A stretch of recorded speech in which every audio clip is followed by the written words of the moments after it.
Unplugged in.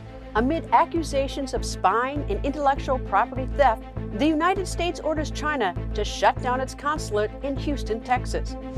When it comes to the CCP, I say we must distrust and verify. Chief U.S. diplomat Secretary of State Mike Pompeo calls on the nations of the world to work together to change China's behavior. Economic sanctions, to some extent, may make a difference. That's only one tool. From intellectual property theft and coronavirus to Hong Kong and the South China Sea, the sparking flashpoints between Washington and Beijing. Unplugged in.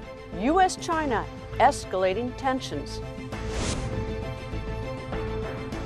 Hello and welcome to Plugged In. I'm Greta Van Susteren, reporting from my home in Washington, D.C.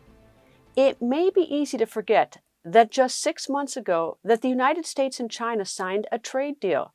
Since then, the COVID-19 pandemic erupted in China.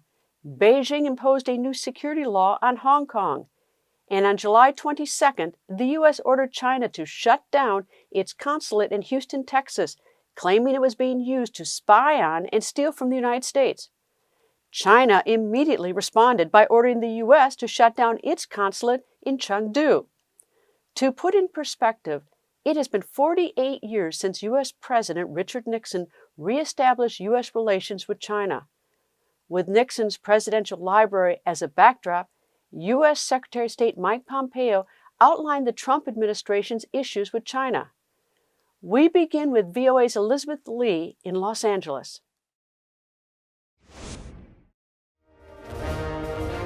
At the Nixon Library in Southern California, Secretary of State Mike Pompeo presents the Trump administration's hardline stance on China. The old paradigm of blind engagement with China simply won't get it done. We must not continue it, and we must not return to it. As President Trump has made very clear, we need a strategy that protects the American economy and indeed our way of life. The free world must triumph over this new tyranny. Pompeo says the old way of engaging with China resulted in self-censorship among U.S. businesses and in Hollywood, while China continues with repression on the Chinese mainland and Hong Kong. He says China is seeking global dominance and has become increasingly authoritarian at home and hostile to freedom abroad. Pompeo's speech comes the same week the U.S. ordered the Chinese consulate in Houston to close within 72 hours, calling it a hub of spying and intellectual property theft. This is entirely malicious slander. This demolishes the bridge of friendship between Chinese and American. The only way to truly change communist China is to act not on the basis of what Chinese leaders say, but how they behave. And you can see American policy responding to this conclusion. President Reagan said that he drew out with the Soviet Union on the basis of trust but verify. When it comes to the CCP, I say we must distrust and verify. It is not surprising that the U.S. is taking a tougher approach on China, says the Rand Corporation's China expert, Timothy Heath. That there is a long-term trend that's been going on since President Bush, George Bush Jr., of a gradual hardening of America's position regarding China. And I think ultimately that derives from the reality that the gap in national power is narrowing, that there is a real competition going on.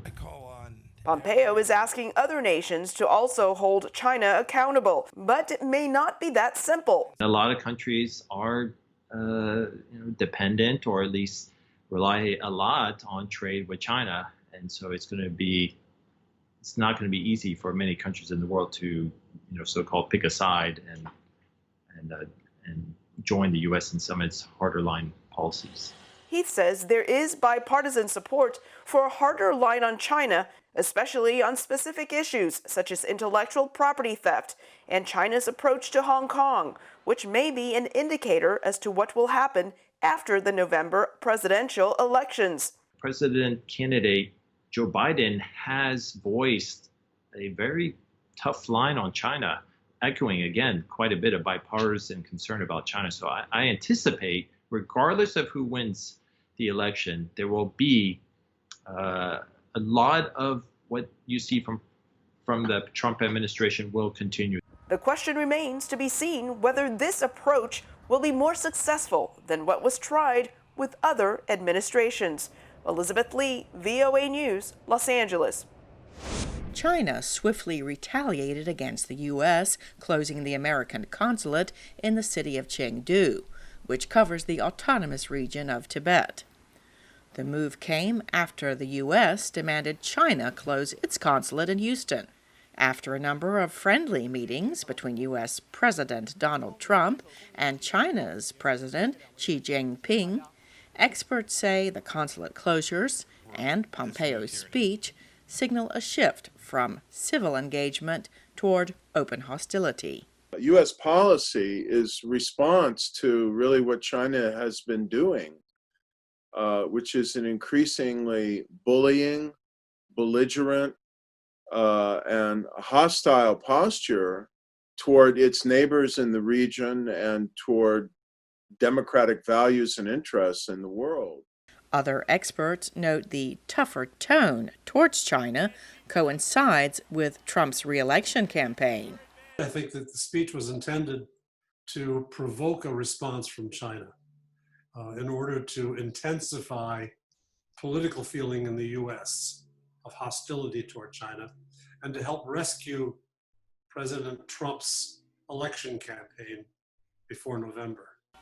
With tensions over China's security crackdown on Hong Kong and its early handling of the coronavirus outbreak in Wuhan, some experts say the U.S. pushback happening now was inevitable. I think the friction was inevitable because if we were going to shift our thinking and policy about China, then clearly some of the nice, chummy old things will have to be changed. A Chinese foreign ministry spokesman announced the Chengdu closure and blamed the U.S. for the current state of U.S. China relations. Cindy Sain, VOA News, Washington. Perhaps lost amid the consulate closures, 4 members of China's People's Liberation Army were arrested in the United States for allegedly lying about their military status when applying for visas to conduct research. To help us better understand the U.S. China relationship, we turn to Bonnie Glazer.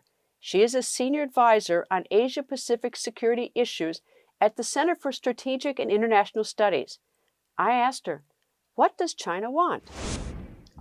China certainly wants to defend its own interest. It starts with its territorial and sovereignty disputes in its region with countries like Japan and with India and its claims over Taiwan. China also wants to defend and protect its own autocratic system. And that may mean weakening democracy around the world and promoting authoritarian values. China has its own set of core socialist values that it is pushing around the world. But China doesn't want interference, certainly in its own internal affairs, but it wants to shape, I think, an international environment that is more favorable to Chinese interests. And Xi Jinping, I think, has more confidence than prior Chinese leaders that he can do that. I think he thinks that the world is now moving in the direction of China's advantage and interest. And Xi Jinping is less risk averse and more willing to have friction with other countries than any of his predecessors were.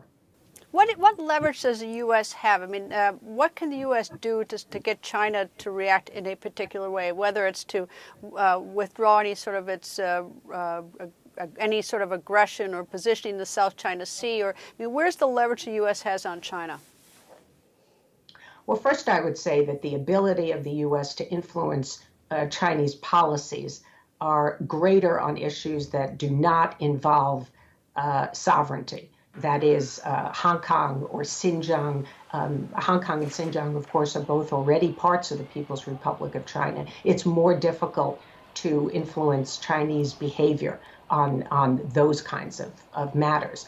But I think in other areas that the U.S. has more potential. Even though the South China Sea is a sovereignty issue, I think that the United States has some potential to get China to back away from its intimidation and harassment of companies, as well as other fishermen and countries that are trying to drill for energy in their rightful waters, where they have exclusive rights over oil and gas in their exclusive economic zones. But the way that the United States has to do that cannot be through unilateral measures. It really must be through working with like-minded countries. Economic sanctions, to some extent, may make a difference. That's only one tool. But I think that forging a strong coalition of countries to push back against Chinese behavior on specific issues is the only hope that the United States has of changing Chinese behavior. What role does China have, or how much influence does it have on WHO? China's influence on the World Health Organization has been pretty significant. We have seen that during the pandemic. And it is not a function of the amount of money that China gives to the organization. China actually gives far less money to the WHO than the United States does. But the influence is greater than that because the World Health Organization wants to have access to China so that if there is a health crisis, they can send a delegation, for example, on the ground in China to do interviews. If the WHO doesn't have good relations with China, it's not going to get that access. But isn't that a condition of membership that you provide access? I would think that would be a sort of a willing member. And the fact that China gives, I think, less than 1% of the whole budget of World Health Organization, I would think would make their influence de minimis, but it's not. Well, as I said, I don't think that the financial contribution is the main source of Chinese influence. Yes, you have to be a member to have any influence at all. I think that the United States is wrong to pull out of the World Health Organization, almost irresponsible to do so while a pandemic is raging around the world. So there are better ways to try and curtail China's influence over the WHO than to just pull out. I think that a lot of countries are concerned about the very heavy influence that China had over the WHO in the very early months of the pandemic, because we know that China was slow in telling the rest of the world about the potential for human-to-human transmission. It seems to me that that relationship really needs to be explored. If China wants to be a member of WHO and contribute, it needs to provide rightful information and also provide access to WHO to go into China when there is a suspicious virus there. Absolutely. China's responsibilities in the WHO and its obligations have to be the same as every other member. China should not get any special treatment. It should not be able to influence the head of WHO or any other UN agency. And I think that is a problem and something that the world should be investigating. Do you think it would make any difference how China acted vis-a-vis the coronavirus and not revealing it quickly to the rest of the world had there been a different president than President Trump in office? Or was China determined to keep that as quiet as long as it could?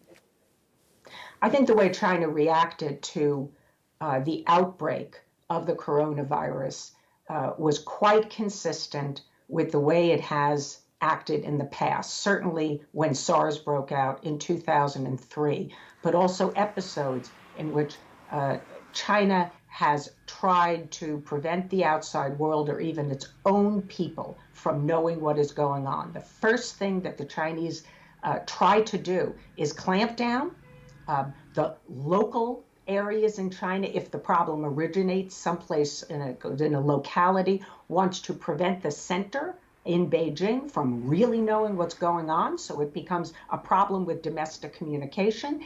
And then even when the central government is informed, sometimes they just want to try and quash this information, prevent it from getting out. So I think this is just very consistent with the way the Chinese Communist Party does business. This is what governance in China really is about. It's not about transparency.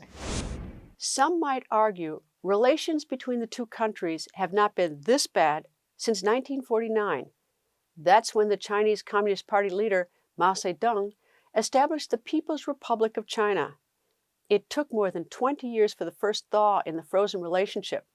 That thaw began in 1971 when China's ping pong team invited their American rivals to visit China.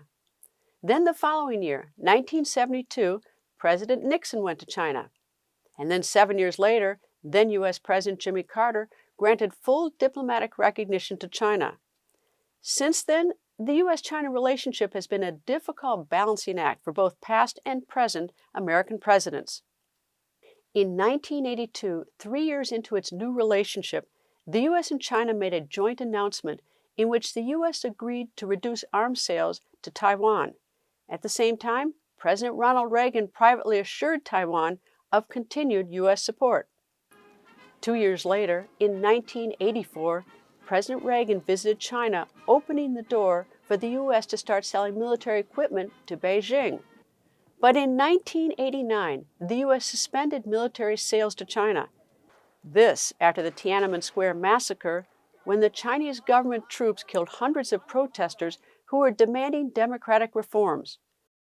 Relations would remain frozen until 1992, until President George H.W. Bush met Chinese leader Li Ping. Then in 2000, President Bill Clinton signed the U.S. China Relations Act. That 2000 act paved the way for China's entry into the World Trade Organization. Beijing would later lay claim to the disputed territories in the South China Sea and start building military installations on a chain of artificial islands, and critics began to raise alarms over China's military intentions. President Trump's perspective about China's responsibility for the coronavirus pandemic has evolved since the first cases began appearing in the U.S. in late January. I think President Xi is working very hard. As you know, I spoke with him recently. He's working really hard. It's a tough problem. I think he's going to do... Look, I've seen them build hospitals in a short period of time. I really believe he wants to get that done, and he wants to get it done fast. President Xi loves the people of China. He loves his country, and he's doing a very good job with a very, very tough situation. And I want to say that China seems to be making tremendous progress. Their numbers are way down, and if you read Tim Cook of Apple said that they're now in full operation again in China. Their numbers are way down. Well, I think our relationship with China is very good. We just did a big trade deal. We're starting on another trade deal with China, a very big one, and we've been working very closely. They've been talking to our people. We've been talking to their people, having to do with the virus. No, our relationship with China is very good. Maybe it's closer because of what's happened here. Look, they're all on the same team. We're all in the same team, including Dr. Fauci. I have a very good relationship with Dr. Fauci, and we're all in the same team. We want to get rid of this mess that China sent us. What I said the other night, there's never been anything where they have so many names. I could give you 19 or 20 names for that, right? It's got all different names. Wuhan. Wuhan was catching on. Coronavirus, right? Kung flu, yeah. Kung flu. Some people call it the Chinese flu, the China flu, right? They call it the China as opposed to the China. I never see anything like it. So you look at deaths are way down from this horrible China virus, and it's a disgrace that it happened. Shouldn't have happened, but it did. For a closer look at where we are at this moment in history, I spoke with Lynette Ong. She is a professor of political science at the University of Toronto. Her current research focuses on geopolitical trends across China and Southeast Asia. And we talked about how the competition between the U.S. and China is playing out on the global stage. I think this is fundamentally a question about structural shift in international world order. So you have the rise of China, which has a different set of values to the Western liberal order. And the question for the Western world is how do we accommodate China's rise given its political system, structure, values, which are very different from us. But this is also a question about this particular administration in the U.S. right now. Trump administration and his very hawkish advisors, whom I think has advised him to take all sorts of positions to provoke Beijing without really addressing the problems which really should be addressed. If I were speaking to, for instance, the president of China, and I was speaking to someone not in the Communist Party, just a member, just a Chinese person, what's their point of view of the United States? So if you speak to the Chinese people, what they see and what they hear is being filtered through, is being filtered by censorship, by the government. So I think, the closing of the two consulates in Chengdu and Houston is really not helping with the rhetoric. I think the broad sentiment in China right now is the U.S. is keen on starting a Cold War with China, because U.S. sees itself as losing competitive edge in a lot of areas, including technology, and hence it wants to pick a fight with Huawei. So this is the U.S. losing competition and hence finding faults with the United States. That's the broad sentiment in China right now. How secure is President Xi? Is he? I know that he's got a long term, but how secure is he in power? Very insecure. Also, the autocrats, they are very insecure because they do things and no one dares to go up, even to whisper to their ears that they are doing the wrong things, which is why I think recently we see a series of very, very strange policies, a dramatic departure from what China has been doing in the last 40 years. Can he do essentially what he wants to vis-a-vis, for instance, the United States? Yes, he has got a lot of power. So a lot of power has been concentrated and centralized, not only in the central level, but in his hands. I think he is directly in charge of making a lot of decisions, foreign policy decisions. And what happens if the Trump administration gets more robust in its treatment of China? I mean, we've already shut down one consulate. They've shut down the consulate. We've had trade issues. We've got a lot. There was criticism recently of the South China Sea. You've got Hong Kong. I mean, to the extent that the Trump administration keeps stepping up these things against China, what does that do for President Xi, and what does that do to China? I think he wants to look strong to his people. I think that's very important to him because he doesn't know whether people has loyalty towards him. So the way to do it, to acquire loyalty, is to make yourself look strong among the people, to show up nationalism.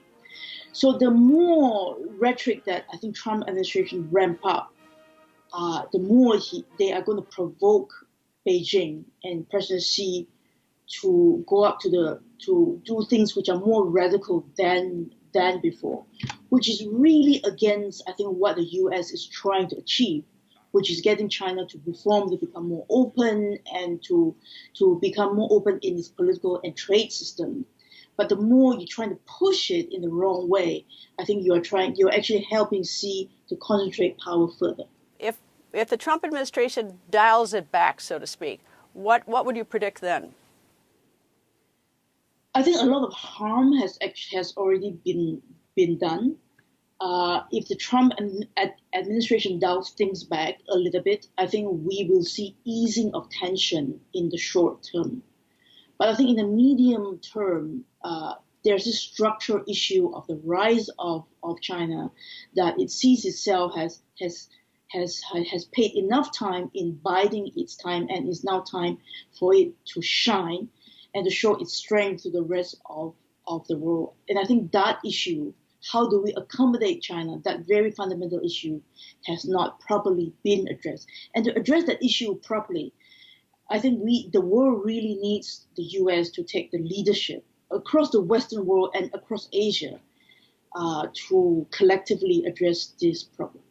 What's the impact on President Xi of the coronavirus? That's an interesting question. So if I would have this conversation with you 6 months ago, I would say that the government has been hit very badly. There was an uprising, digital uprising at the beginning of January.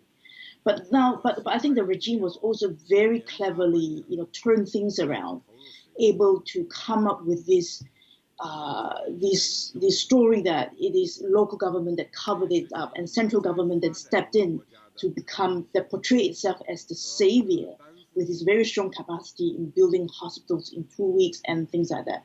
So overall, I think it has come out of this pandemic pretty well at a populist level. But at the elite level, I think people who are astute and who could see really what things are going on, there's a lot of discontent against how the government has actually handled the pandemic. What is most important to China at this point? What does it want? I think it still wants to, for the last 40 years, so much energy has been devoted to growing the economy, making the people middle class. I think it still wants that, but there's also increasing desire to assert its political weight or throwing its political weight around the world to become a big global power. And I think there are emerging signs that second objective is actually trumping the first, even at the expense of growing its economy. It's willing to risk, a trade war if the second objectives is met. The coronavirus pandemic and its impact on the U.S. economy and American society has elevated China even higher on the list of critical election issues facing voters in November's presidential election. President Trump points to his hardline stance against Beijing as proof that he would be tougher on China than his Democratic rival, former Vice President Joe Biden. Biden has called Trump's policies inconsistent and ineffective. VOA's Brian Padden examines China policies of both candidates. In the past, President Trump touted his transactional relationship with Chinese President Xi Jinping and progress towards a new trade agreement that would increase American agricultural exports. But Trump has taken a more hardline approach towards Beijing for downplaying the coronavirus outbreak when it first appeared in Wuhan province. What China's unleashed on the world, it's hard to even fathom. The U.S. has also imposed sanctions on China for alleged human rights violations against Muslim Uyghurs and its crackdown on civil liberties in Hong Kong.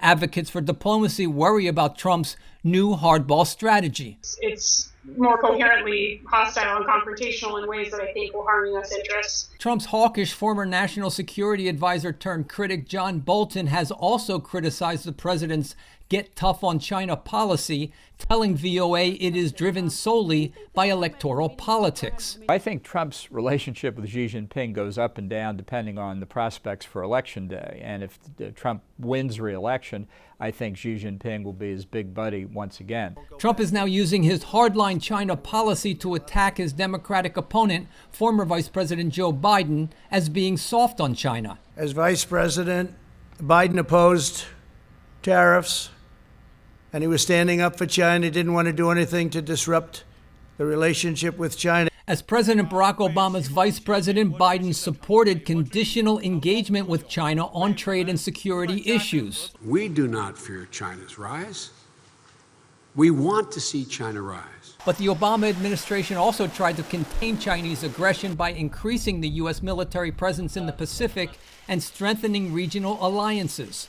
Biden has criticized Trump for talking tough but taking weak actions that fail to deter China. Biden says he would impose stronger sanctions on China, but critics say he has no clear alternative strategy. It strikes me that he doesn't really have a coherent philosophy of international politics or an internal vision, but that he, sort of responds, he follows the herd, so to speak. The two campaigns have also accused each other of having family business ties to Chinese companies, posing possible conflicts of interest. Brian Padden, VOA News, Washington.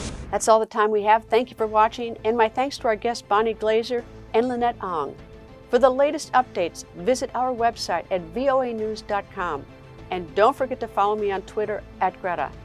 Thank you for being plugged in.